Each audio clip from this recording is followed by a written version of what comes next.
David Savage, a.k.a. Diz, and this is The Force Always. Welcome to the Star Wars show for this week. A little bit late, but let's get on with it. In the news, Gina Carano, who played Cara Dune on the Disney Plus hit series The Mandalorian, who was fired in the last couple of weeks, gave a scathing interview, if you ask me, a pretty intense interview on YouTube by Ben Shapiro. That was during this last week or so, about an hour's worth, and that's what took place. A bit more about that interview later on in the show. To more news, George Lucas is heavily rumoured to be writing the story or directing or doing something with the new Andor series, which is coming to Disney Plus. It's based on Cassian Andor, who was a character in Rogue One from the events just before New Hope, just before the original Star Wars, if you don't know.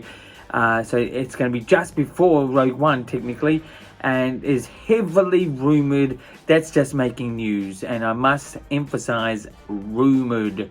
Anyway, so that's pretty much the news for this time around. Let's get into the views. Views is my story idea that I have within the Star Wars universe.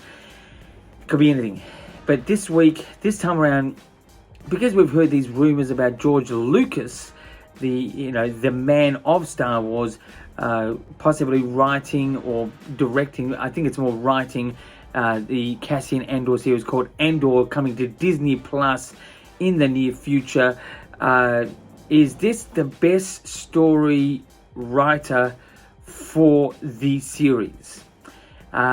So it's sort of like an opinion, but more like a story idea.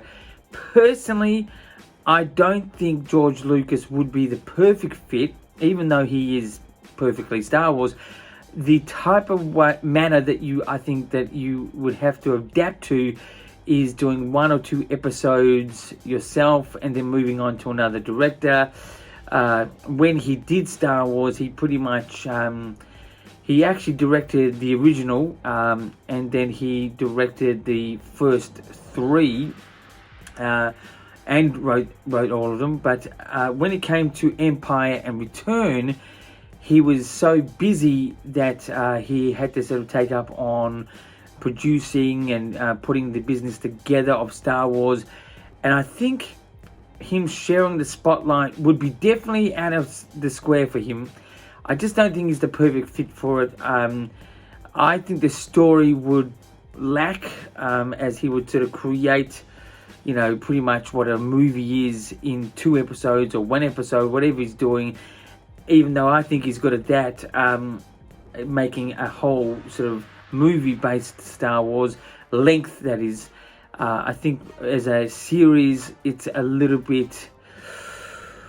It would be definitely a challenge. I don't think it would be a good fit, but, I would love to see it. Don't get me wrong. I'm a Star Wars fan. Love to see Lucas come back. It would be an interesting adventure. Anyway, so that's my sort of story idea. Should he be the story writer? I don't think so. That's my story idea in a funny, opinionated way. But anyway, let's get on with the reviews. Reviews this time around is about the Gina Carano interview by Ben Shapiro on YouTube in this last week. What do I think of it? I thought it was an 8.5 out of 10. Loved the length of it. Loved the questions. It was good. There could have been more questions involved. A bit more about the detail about Disney. A bit more detail, I thought. It still held up pretty well. Besides the annoying voice ads that he did, which is, paying the bills on his behalf, that's been Shapiro. It was actually quite a, interesting take, and really does give the side of the interpretation of the person behind all the messages and tweets. The reason why she got fired is because of these being not in the line of the business Disney and maybe people in general. But I think it is something that is to be said, is that is in her interpretation. It needs to be accepted. That's her give and take on the whole story. So that's my review. 8.5 out of 10 for the Gina Carano interview. Anyway, so that's my reviews. Let's get into interviews 2 Q. Two questions where I asked myself for you guys out there. The first question: is Gina Carano ever going to come back to The Mandalorian? I think in a straightforward answer, no.